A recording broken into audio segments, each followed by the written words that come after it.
Welcome to RK's Stories.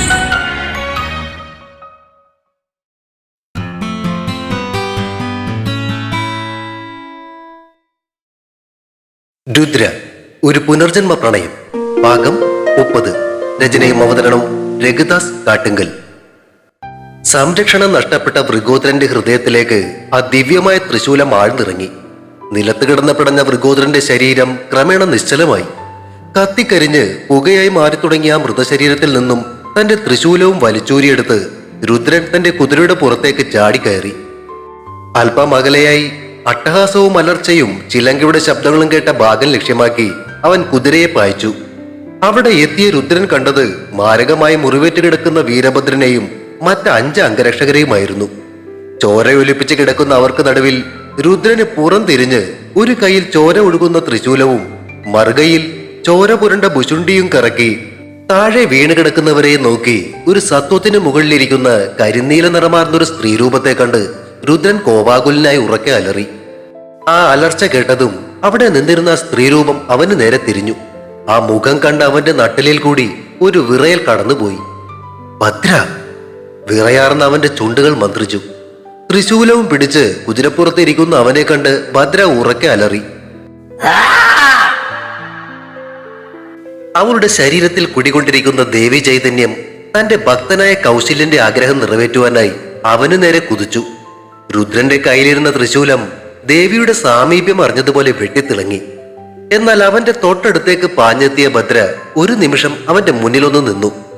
തന്റെ മുന്നിൽ നിൽക്കുന്ന രുദ്രന്റെ ഭൈരവ രൂപത്തിലേക്ക് അവൾ കണ്ണുകൾ കൂർപ്പിച്ച് സൂക്ഷിച്ചു നോക്കി. സ്വന്തം പതിയായ ഭൈരവനാണ് മുന്നിൽ നിൽക്കുന്നതെന്ന് അവൾക്ക് ഉള്ളിലുള്ള ദേവി ചൈതന്യം തിരിച്ചറിഞ്ഞു. എന്നാൽ ഭക്തനായി ചവഞ്ഞ് ഉപാസിച്ച കൗശല്യന് നൽകിയ അനുഗ്രഹം പാലിക്കാതിരിക്കുവാൻ ആ ചൈതന്യത്തിന് സാധിക്കില്ലായിരുന്നു. അവളുടെ ഉള്ളിൽ നന്മയും തിന്മയും തമ്മിലുള്ള ഒരു വടംവലി നടക്കുകയായിരുന്നു. ആ സമയം രുദ്രന്റെ ചെവിയിൽ ധ്രുമമഹർഷിയുടെ ശബ്ദം മുഴങ്ങി. രുദ്ര, ആ കന്യകയെ വധിക്കാതെ നിനക്ക് മുന്നിൽ മറ്റു മാർഗങ്ങളില്ല. അങ്ങനെ ചെയ്യാതെ ഇരുന്നാൽ ദുർഗയ്ക്ക് കൗശല്യന്റെ ആത്മാവിനെ നശിപ്പിക്കുവാനും സാധിക്കുകയില്ല. കാരണം കൗശല്യൻ തന്റെ ആത്മാവിന്റെ ശക്തിയുടെ പകുതി ഇവളിലാണ് നിറച്ചിരിക്കുന്നത്. ഇവൾ മരിച്ചെങ്കിൽ മാത്രമേ ആ ആത്മശക്തി തിരികെ അവന്റെ ഉള്ളിലേക്ക് കയറുകയുള്ളൂ.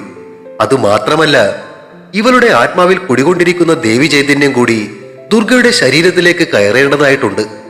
അതിനുശേഷം വേണം കൗശല്യനെ വധിക്കുവാൻ. അതുകൊണ്ട് നിന്റെ ആയുധവും എടുത്ത് പോരാടുക, അവളെ വധിക്കുക. അത്രയും പറഞ്ഞിട്ട് ധ്രുമമഹർഷിയുടെ ശബ്ദം നിലച്ചു. എന്ത് ചെയ്യണമെന്നറിയാതെ രുദ്രൻ തല കുടഞ്ഞു. ആ അവസരത്തിലും ഏട്ടത്തിക്ക് കൊടുത്ത വാക്കുകളായിരുന്നു അവന്റെ ഉള്ളിലെ ആദിയുടെ മനസ്സിൽ മുഴങ്ങിയത്. എന്തു തന്നെ സംഭവിച്ചാലും ഞങ്ങൾ ഭദ്രയെ തിരികെ കൊണ്ടുവരേട്ടത്തി. ഏട്ടത്തിയോട് പറഞ്ഞ വാക്കുകൾ അവൻ ഓർത്തു. പക്ഷെ മഹർഷി പറഞ്ഞതുപോലെ ചെയ്തില്ലെങ്കിൽ ഇത്രനാളും എല്ലാവരും കാത്തിരുന്ന ആ അവസരം അത് നഷ്ടപ്പെടും. എന്ത് ചെയ്യണമെന്നറിയാതെ കുഴങ്ങിയ അവൻ ത്രിശൂലത്തിൽ മുറുകെ പിടിച്ച് കുതിരയുമായി മുകളിലേക്ക് ഉയർന്നു. അവന്റെ ഭൈരവ രൂപത്തെ സസൂക്ഷ്മം നോക്കിക്കൊണ്ട് നിന്ന ഭദ്ര ആദ്യ ത്രിശൂലവും പിടിച്ച് മുകളിലേക്ക് ഉയർന്നത് കണ്ട് തന്നെ ആക്രമിക്കാൻ തുടങ്ങുകയാണ് എന്ന് വിചാരിച്ച് ഉറക്കെ അലറി. തന്റെ കയ്യിലിരുന്ന ത്രിശൂലം അവൾ ആദിയുടെ നേരെ ആഞ്ഞു വീശി. മറ്റു നിവൃത്തിയില്ലാതെ ആദ്യ തന്റെ കയ്യിലിരുന്ന ത്രിശൂലം കൊണ്ട് ആ ആക്രമണത്തെ തടഞ്ഞു. ശക്തിയുടെയും ശിവന്റെയും ത്രിശൂലങ്ങൾ പരസ്പരം ഏറ്റുമുട്ടി. ദിഗന്ധങ്ങൾ നടുങ്ങുന്ന വിധത്തിൽ ഇടിയുടെ ശബ്ദം മുഴങ്ങി. മിന്നൽ പിണരുകൾ അന്തരീക്ഷത്തിൽ കൂടി ചീറിപ്പാഞ്ഞു. ഭൂമി കുലുങ്ങി. പല സ്ഥലങ്ങളിലും ഭൂമി വിണ്ടുകീറി. അന്തരീക്ഷത്തിൽ ചുഴലിക്കാറ്റുകൾ രൂപം കൊണ്ടു. സർവ്വലോകത്തിന്റെയും അവസാനം അടുത്തതുപോലെ പ്രകൃതിയുടെ രൂപം തന്നെ മാറി. ചുഴലിക്കാറ്റുകൾക്കൊപ്പം അന്തരീക്ഷത്തിൽ നിന്നും തീജ്വാലകൾ ആ മായാലോകത്തിന് പുറത്തേക്ക് പോലും തെറിച്ചു വീണു. തന്റെ ഇരു കൈകളിലും ഇരുന്ന ത്രിശൂലവും ഭുശുണ്ടിയും മാറി മാറി കറക്കി വീശിക്കൊണ്ട് ഭദ്ര രുദ്രനെ ഭീകരമായി ആക്രമിച്ചു. ത്രിശൂലം ഇരു കൈകളിലും പിടിച്ച് വട്ടം കറക്കിക്കൊണ്ട് രുദ്രൻ അവളുടെ ആ ആക്രമണങ്ങളെ തടഞ്ഞു. ആയുധങ്ങൾ പരസ്പരം കൂട്ടിമുട്ടുമ്പോൾ മിന്നൽ പിണരുകൾ പാഞ്ഞു. അവൻ ഭദ്രയുടെ ആക്രമണങ്ങളെ തടഞ്ഞു നിർത്തിയതല്ലാതെ തിരികെ ആക്രമിക്കുവാൻ തയ്യാറാകാതെ നിന്നു. പെട്ടെന്ന് ഭദ്രയെ തോളിലേറ്റി നിന്നിരുന്ന ആ സത്വം ഉറക്കെ അലറി. അല്പം അകലെ വീണ് കിടന്നിരുന്ന രൗദ്രകർമ്മൻ തന്റെ കുന്തം ആ വേതാളത്തിന് നേരെ വീശി എറിഞ്ഞതായിരുന്നു. ചീറിപ്പാഞ്ഞു വന്ന ആ കുന്തം ആ സത്വത്തിന്റെ തുടയിൽ തുളച്ചു കയറി. മുൻപിലേക്ക് വേച്ചു പോയ വേതാളം വേദന കൊണ്ട് ഒരിക്കൽ കൂടി അലറി. കോപത്തോടെ അതിനു മുകളിൽ നിന്നും ചാടി ഇറങ്ങിയ ഭദ്ര ഒന്ന് തിരിഞ്ഞ് കയ്യിലിരുന്ന ത്രിശൂലം രൗദ്രകർമ്മന് നേരെ ആഞ്ഞെറിഞ്ഞു. പാഞ്ഞു ചെന്ന ആ തൃശൂലം ആ വീരയോദ്ധാവിന്റെ ശിരസ് അറുത്തുമാറ്റി. തൊട്ടടുത്ത് തന്നെ മുറിവേറ്റ് കിടക്കുകയായിരുന്ന വീരഭദ്രൻ സർവശക്തിയും ഉപയോഗിച്ച് എഴുന്നേറ്റ് ആ തൃശൂലം കയ്യിലേക്കെടുത്ത് ഭദ്രയ്ക്ക് നേരെ തിരികെ ആഞ്ഞെറിഞ്ഞു. രൗദ്രകർമ്മന്റെ തലയറുത്തതിനു ശേഷം രുദ്രന്റെ നേരെ തിരിഞ്ഞ ഭദ്ര പുറകിൽ നിന്നും ആ തൃശൂലം പാഞ്ഞു വരുന്നത് ശ്രദ്ധിച്ചില്ല. പക്ഷെ അത് കണ്ട രുദ്രൻ മുൻപോട്ട് ചാടി ആ തൃശൂലം അവളുടെ മേൽ തുളച്ചു കയറും മുൻപ് തന്റെ തൃശൂലം ഉപയോഗിച്ച് അതിനെ തട്ടിമാറ്റി. എന്നാൽ വീരഭദ്രൻ എറിഞ്ഞ ആ തൃശൂലം രുദ്രന്റെ തോളിൽ ആഴത്തിൽ മുറിവുണ്ടാക്കിക്കൊണ്ടാണ് ദൂരേക്ക് തെറിച്ചത്. ചോര ചീറ്റിത്തെറിച്ച കൈ അമർത്തി അവൻ ഭദ്രയുടെ മുൻപിലേക്ക് ഇരുന്നു പോയി. അല്പനേരം അവൾ അവനെ കൗതുകത്തോടെ നോക്കി നിന്നു. അടുത്ത നിമിഷം അവൾ തന്റെ വലത് കാൽ ഉയർത്തി അവന്റെ നെഞ്ചിൽ ചവിട്ടി അവനെ നിലത്തേക്ക് താഴ്ത്തി. എന്നാൽ അതേസമയം അവളുടെ മനസ്സിലെ ദേവി ചൈതന്യത്തിന് മറ്റൊരു മാറ്റം കൂടി സംഭവിക്കുകയായിരുന്നു. ദാരിക നിഗ്രഹത്തിന് ശേഷം മഹാകാളി ദേവിയുടെ കോപമടക്കുവാൻ തന്റെ മുന്നിൽ കിടന്ന മഹാദേവന്റെ രൂപമാണ് മുന്നിൽ കിടക്കുന്ന രുദ്രനെ കണ്ട ഭദ്രയുടെ ഉള്ളിലെ ആ ദേവി ചൈതന്യത്തിൽ തെളിഞ്ഞത്. അതേസമയം രുദ്രനെ വധിക്കുവാൻ അവസരം നോക്കി നിൽക്കുകയായിരുന്ന വജ്രപാതൻ തന്റെ വാളുമായി രുദ്രന് നേരെ ചാടി വീണു. അവൻ രുദ്രന്റെ ശിരസ് ലക്ഷ്യമാക്കി വാൾ ആഞ്ഞു വീശി. എന്നാൽ വജ്രപാതന്റെ വാൾ ലക്ഷ്യം കാണുന്നതിന് മുൻപേ ഭദ്രയുടെ കയ്യിലിരുന്ന ഭുജുണ്ടി ഒന്ന് ഉയർന്നു താണു. അവൾ അലറിക്കൂവി. വജ്രപാതന്റെ ശിരസറ്റ കബദ്ധം താഴെ വീണ് പിടഞ്ഞു. അവന്റെ ശിരസ് ഭദ്രയുടെ ഇടത് കയ്യിൽ ഇരിക്കുന്നുണ്ടായിരുന്നു. ആ കണ്ണുകൾ തുറിച്ചു നിന്നു. ആ ശിരസിൽ നിന്നും ഒഴുകി വീണ ചോര താഴെ കിടക്കുന്ന രുദ്രന്റെ മേൽ പതിച്ചു. ഭദ്രേ, അവളുടെ മുഖത്ത് നോക്കി രുദ്രൻ പതുക്കെ വിളിച്ചു.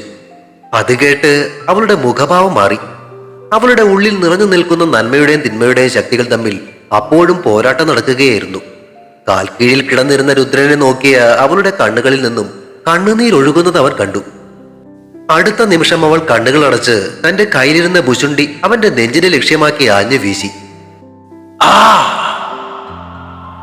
വേദന നിറഞ്ഞ രുദ്രന്റെ അലർച്ച അവിടെ മുഴങ്ങി. കൊട്ടാരത്തിനകത്ത് ആ സമയം ദുർഗയും എൽവേരയും ചേർന്ന് കൗശല്യനെ ഇരുവശത്തു നിന്നും ആക്രമിച്ചുകൊണ്ടേയിരുന്നു.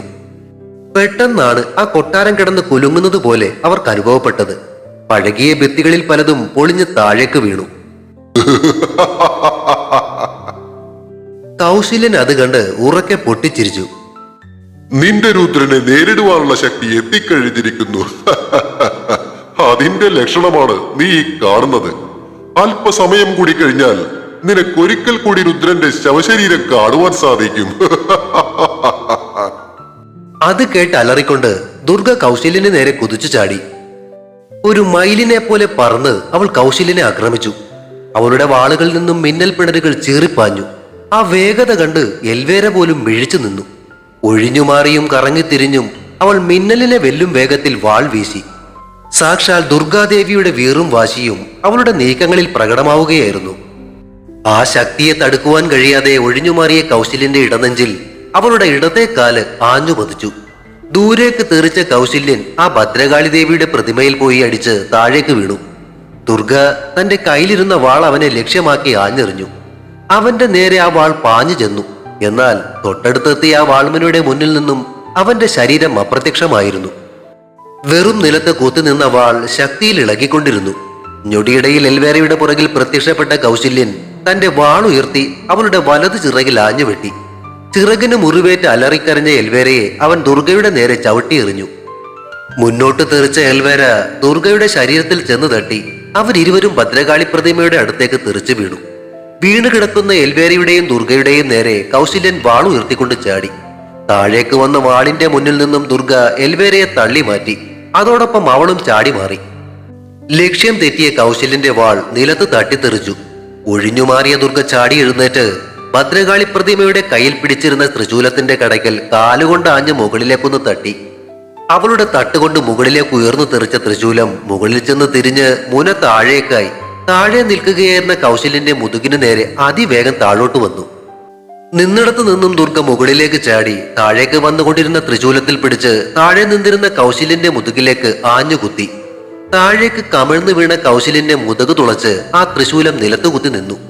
എന്നാൽ അവരെ അമ്പരപ്പിച്ചുകൊണ്ട് കൗശല്യൻ ആ ത്രിശൂലം ശരീരത്തിൽ കയറി നിന്നിട്ടും അട്ടഹസിക്കുകയാണ് ചെയ്തത്.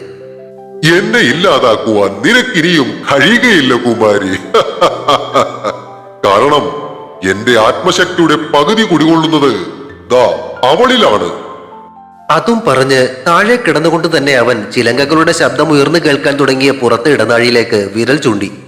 ദുർഗയും മുറിവേറ്റ് താഴെ കിടന്ന എൽവരെയും അവൻ വിരൽ ചൂണ്ടിയ ഭാഗത്തേക്ക് തിരിഞ്ഞു നോക്കി.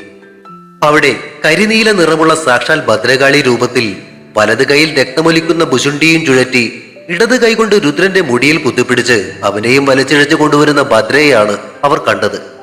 അവന്റെ നെഞ്ചിലെയും കൈയിലെയും ആഴമേറിയ മുറിവുകളിൽ നിന്നും ഒലിച്ചിറങ്ങുന്ന ചോര അവർ വരുന്ന വഴിയിൽ ചാലുകൾ തീർക്കുന്നത് കണ്ട് ദുർഗ ഉറക്കെ കരഞ്ഞു. രുദ്രനെയും വലിച്ചിഴച്ച് അകത്തേക്ക് വന്ന ഭദ്ര അലറിക്കൊണ്ട് അവനെ അവരുടെ മുന്നിലേക്ക് വലിച്ചെറിഞ്ഞു. തന്റെ മുന്നിൽ വന്നു വീണ രുദ്രന്റെ ശരീരത്തിൽ കെട്ടിപ്പിടിച്ചുകൊണ്ട് ദുർഗ ഉറക്കെ കരഞ്ഞു. അവളുടെ കരച്ചിൽ കേട്ട് കണ്ണുകൾ തുറന്ന രുദ്രൻ പതുക്കെ ഒന്ന് ഞരങ്ങി. വ്യക്തമല്ലാത്ത സ്വരത്തിൽ അവൻ എന്തോ പറയാൻ ശ്രമിച്ചു. അവനെ കെട്ടിപ്പിടിച്ച് കരയുന്നതിനിടയിലാണ് പെട്ടെന്ന് ദുർഗയ്ക്കൊരു ബുദ്ധി തോന്നിയത്. അവൾ രണ്ടാമതൊന്നും ആലോചിക്കാതെ തന്റെ കയ്യിലെ ത്രയംബകവള ഊരിയെടുക്കുവാൻ ശ്രമിച്ചു. അരുത് കുമാരി, അത് ചെയ്യരുത്. അവൾ തന്റെ കയ്യിലെ വള ഊരുന്നത് കണ്ട് തലയോട്ടിയുടെ രൂപത്തിൽ നിന്നിരുന്ന പരമഹംസ ഗുരുക്കൾ ഉറക്കെ വിളിച്ചു പറഞ്ഞ് താക്കീത് നൽകി.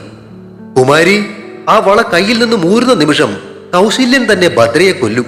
കാരണം ഭദ്രയുടെ ആത്മാവിൽ അലിഞ്ഞു ചേർന്നിരിക്കുന്ന ദേവി ചൈതന്യം കൂടി കുമാരിയുടെ ആത്മാവിലേക്ക് ചേർന്നെങ്കിൽ മാത്രമേ കൗശല്യന്റെ ബലി പൂർണ്ണമാവുകയുള്ളൂ. പക്ഷെ ദുർഗ മഹർഷിയുടെ വാക്കുകൾ ശ്രദ്ധിക്കാതെ ആ ത്രയംബക വള ഊരി രുദ്രന്റെ കയ്യിലേക്ക് ഇട്ടുകൊടുത്തു. അതോടെ രുദ്രന്റെ ശരീരത്തിലെ മുറിവുകൾ ഉണങ്ങാൻ തുടങ്ങി. ആ സമയം തീരെ പ്രതീക്ഷിക്കാതെ തന്റെ മുതുകിൽ തറച്ചു നിന്നിരുന്ന ത്രിശൂലവും ഊരിയെടുത്തുകൊണ്ട് കൗശല്യൻ ചാടി എഴുന്നേറ്റു. അവൻ ആ ത്രിശൂലം ഭദ്രയുടെ നേരെ എറിയാൻ ശ്രമിച്ചു. എന്നാൽ അതിനു മുൻപ് ചാടി എഴുന്നേറ്റ രുദ്രൻ തന്റെ ത്രിശൂലം ഭദ്രയുടെ നെഞ്ചിലേക്ക് കുത്തി ഇറക്കിയിരുന്നു. രുദ്രന്റെ ത്രിശൂലം തന്റെ നേരെ വരുന്നത് കണ്ടിട്ടും പ്രതിരോധിക്കാതെ നിന്ന ഭദ്രയുടെ നെഞ്ച് തുളച്ചു കയറി ദിവ്യമായ ആ ത്രിശൂലം ഒരു ശബ്ദം പോലും പുറപ്പെടുവിക്കാതെ മറിഞ്ഞു വീണ അവളുടെ ശരീരം ഒന്നു പിടഞ്ഞ് നിശ്ചലമായി.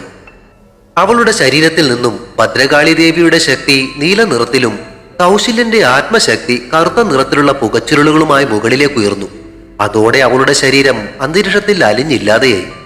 മുകളിലേക്ക് ഉയർന്ന നീല നിറത്തിലുള്ള പുകച്ചുരുളുകൾ മുന്നിൽ നിൽക്കുകയായിരുന്ന ദുർഗയുടെ ശരീരത്തിലേക്കും കറുത്ത പുകച്ചുരുളുകൾ താഴെ വീണുകിടക്കുന്ന കൗശല്യന്റെ ശരീരത്തിലേക്കും ലയിച്ചു ചേർന്നു. കൗശല്യൻ പാഞ്ഞു വന്ന് രുദ്രനെ നോക്കി നിൽക്കുകയായിരുന്ന ദുർഗയുടെ മുതുകിൽ കൂടി തന്റെ കയ്യിലിരുന്ന ത്രിശൂലം സർവശക്തിയും ഉപയോഗിച്ച് കുത്തിയിറക്കി.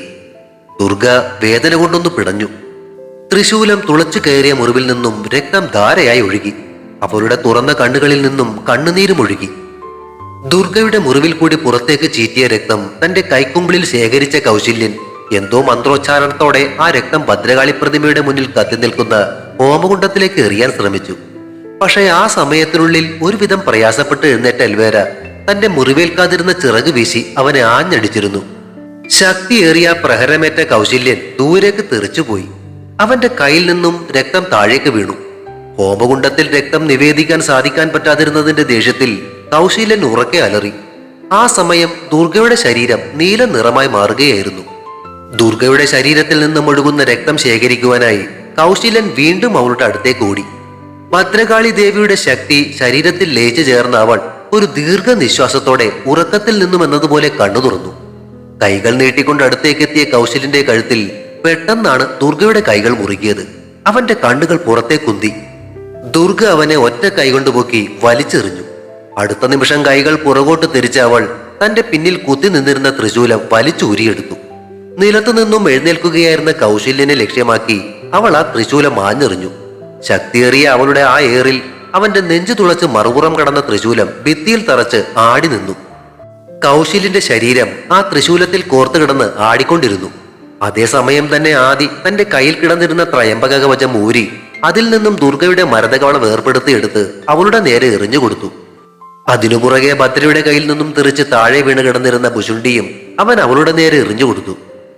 കറങ്ങി തിരിഞ്ഞു വന്ന ആ ഭുഷുണ്ടി ചാടിപ്പിടിച്ചെടുത്ത് മരതകവളയും കയ്യിലണിഞ്ഞ ദുർഗ കൗശല്യന്റെ നേരെ വല്ലാത്തൊരു ഗർജനത്തോടെ ഭുഷുണ്ടി ചുഴറ്റിക്കൊണ്ട് ഉയർന്നു ചാടി.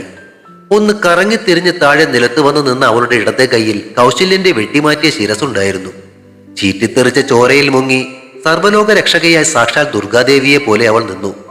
കൗശല്യന്റെ ശരീരവും അവളുടെ കയ്യിലിരുന്ന ആ ശിരസും അടുത്ത നിമിഷം കരിഞ്ഞ് അന്തരീക്ഷത്തിലേക്ക് ലയിച്ചു ചേർന്നു. ആയുധങ്ങൾ താഴെയിട്ട ദുർഗ ഓടി രുദ്രന്റെ അടുത്തേക്കെത്തി അവനെ കെട്ടിപ്പിണർന്നു. അവൾ അവന്റെ ശരീരം മുഴുവൻ ഒന്ന് പരതി നോക്കി. എന്നാൽ ആ മുറിവുണ്ടായ പാടുപോലും അവന്റെ ശരീരത്തിൽ ഉണ്ടായിരുന്നില്ല. മരതക വളയണിഞ്ഞ് അവളുടെ ശരീരത്തിലെ മുറിവും അപ്രത്യക്ഷമായിരുന്നു. അത്തു, ആരാ നിന്നെ മുറിവേൽപ്പിച്ചത്? അവന്റെ മുഖം കൈകളിൽ എടുത്തു പിടിച്ചുകൊണ്ട് ദുർഗ ചോദിച്ചു. ഭദ്രയാണ്. ഏ, ഭദ്രയോ? അതേ കുഞ്ഞ്, അവൾ എന്നോട് പറഞ്ഞിട്ടാ അങ്ങനെ ചെയ്തത്. ഇതല്ലാതെ നമ്മുടെ മുന്നിൽ മറ്റു വഴികളില്ലായിരുന്നു. എന്നെ മുറിവേൽപ്പിച്ചതിന് ശേഷം ഇവിടെ കൊണ്ടുവന്നാലേ ഭദ്ര അവന്റെ ജോൽപ്പടിയിൽ തന്നെയാണെന്ന് ആ കൗശല്യം വിശ്വസിച്ചുകൊള്ളൂ. മാത്രമല്ല, നിന്റെ അടുത്ത് വെച്ച് ഭദ്രയെ ഞാൻ വധിച്ചതും അവൾ പറഞ്ഞിട്ടാ. അല്ലെങ്കിൽ നിന്റെ ജീവൻ നഷ്ടപ്പെടുമെന്ന് അവളാ പറഞ്ഞത്. മാത്രമല്ല, അവളുടെയും. അതില്ലാതിരിക്കുവാനേ ഇതല്ലാതെ മറ്റു മാർഗം ഉണ്ടായിരുന്നില്ല. ഇപ്പോ ഭദ്ര നിന്റെ ശരീരത്തിനുള്ളിൽ തന്നെയുണ്ട്. കാരണം നിങ്ങൾ രണ്ടു മനുഷ്യ ശരീരങ്ങളായിരുന്നു എന്നേ ഉള്ളൂ. ഒരു ചൈതന്യം തന്നെയാ. അവൾക്കിനി തനിച്ചൊരു നിലനിൽപ്പില്ല എന്നറിഞ്ഞിട്ടും നമുക്ക് വേണ്ടി അവൾ അതിന് തയ്യാറായി. ഞാൻ ത്രിശൂലം അവൾക്ക് നേരെ വീശുന്നതിന് മുൻപ് തന്നെ അവൾ അവളുടെ ഉള്ളിൽ അടങ്ങിയിരിക്കുന്ന ദേവി ചൈതന്യത്തെ നിന്നിലേക്ക് ലക്ഷ്യം വെച്ചിരുന്നു. അതുകൊണ്ടാണ് ആ ചൈതന്യം നിന്നിൽ ലയിച്ചത്. മാത്രമല്ല, അവളെ വധിച്ചെങ്കിൽ മാത്രമേ അവളുടെ ശരീരത്തിൽ കുടിയേറിയിരുന്ന കൗശലിന്റെ പകുതി ആത്മശക്തി തിരികെ അവനിലേക്ക് പ്രവേശിക്കുമായിരുന്നുള്ളൂ. അതുകൊണ്ടുകൂടിയാണ് നിനക്ക് അവനെ പൂർണ്ണമായും ഇല്ലാതാക്കുവാൻ സാധിച്ചത്. എങ്കിലും നിന്റെ രക്തം അവൻ ആ ഹോമാഗ്നിയിൽ നിവേദിച്ചിരുന്നു എങ്കിൽ എല്ലാം നശിച്ചേനെ. തക്ക സമയത്ത് എൽവേര പ്രവർത്തിച്ചതുകൊണ്ട് ആ അപകടത്തിൽ നിന്നും നമ്മൾ രക്ഷപ്പെട്ടു. അപ്പൊ ഇനിയൊരിക്കലും ഭദ്രയെ നമുക്ക് കാണാൻ സാധിക്കില്ലേ? സങ്കടത്തോടു കൂടിയുള്ള ദുർഗയുടെ ചോദ്യം കേട്ട് രുദ്രൻ ചിരിച്ചു. തീർച്ചയായും സാധിക്കും കുമാരി. തലയോട്ടിയുടെ രൂപത്തിൽ നിന്ന് പരമഹംസ മഹർഷിയുടെ ശബ്ദം കേട്ട് ദുർഗ അദ്ദേഹത്തെ നോക്കി. കുമാരി മനസ്സ് ഏകാഗ്രമാക്കി ഒന്നുള്ളിലേക്ക് ശ്രദ്ധിച്ചു നോക്കൂ. ഭദ്രയെ കാണുവാൻ സാധിക്കും. മാത്രമല്ല, ഭദ്രയ്ക്ക് കുമാരിയുടെ ശരീരത്തിൽ നിന്നും വെളിയിലിറങ്ങി സ്വന്തം ശരീരം സ്വീകരിക്കുവാനും സാധിക്കും. എങ്കിലും അവൾക്ക് പൂർണ്ണമായും ഇനിയും കുമാരിയിൽ നിന്നും മാറി നിൽക്കുവാനാകില്ല എന്നു മാത്രം. മഹർഷി പറഞ്ഞതനുസരിച്ച് ദുർഗ കണ്ണുകൾ അടച്ച് മനസ്സ് ഏകാഗ്രമാക്കി. അവളുടെ ശരീരത്തിൽ നിന്നും ഉയർന്ന നീല പുകച്ചുരുളുകൾ ഭദ്രയുടെ രൂപമായി മാറി. അവൾ മുന്നിൽ നിന്നുകൊണ്ട് ദുർഗയെ നോക്കി കണ്ണിറുക്കി. സന്തോഷത്താൽ നിറഞ്ഞ കണ്ണുകളോടെ ദുർഗ അവളെ കെട്ടിപ്പിടിച്ചു. സന്തോഷകരമായ ആ രംഗം കണ്ട് അല്പം മാറിയിരിക്കുകയായിരുന്ന എൽവേരയുടെ ചുണ്ടിലും ഒരു പുഞ്ചിരി വിടർന്നു. ഒടുവിൽ എല്ലാം മംഗളകരമായി അല്ലേ? ധ്രുവ മഹർഷിയുടെ ശബ്ദം അവിടെ മുഴങ്ങി. അടുത്ത നിമിഷം അദ്ദേഹം അവർക്ക് മുന്നിൽ പ്രത്യക്ഷപ്പെട്ടു.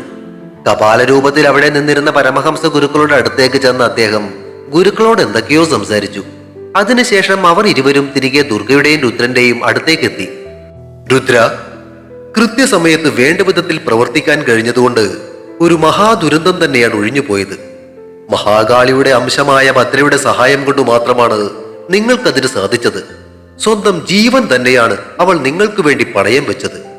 തന്റെ രക്ഷയെ കരുതാതെ കുമാരിയും കയ്യിലിരുന്ന വള ഊരി നിന്നെ അണിയിച്ചു. ഇവിടെ ഇപ്പോൾ സംഭവിച്ച കാര്യങ്ങൾ വിധി എഴുതി വെച്ചതല്ല, നിങ്ങൾ 3 പേരും ചേർന്ന് എഴുതിയതാണ്.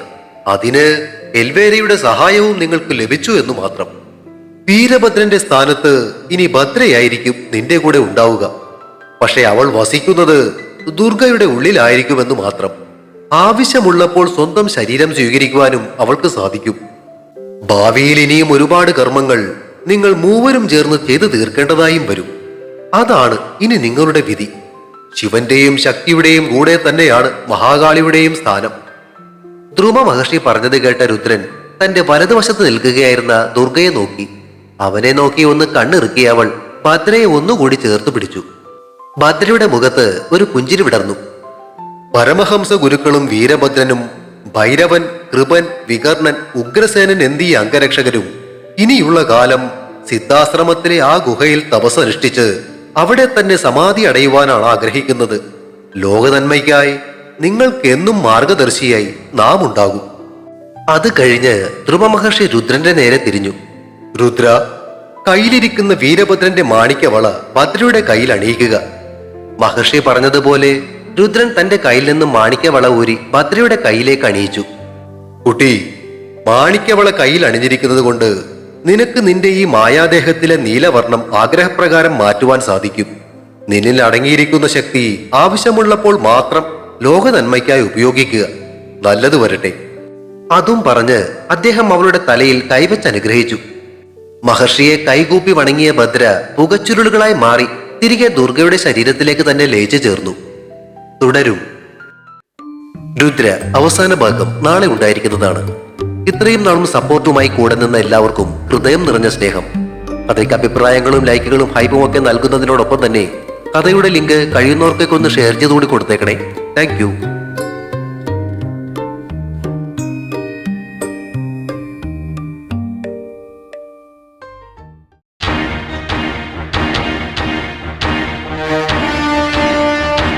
Season 4.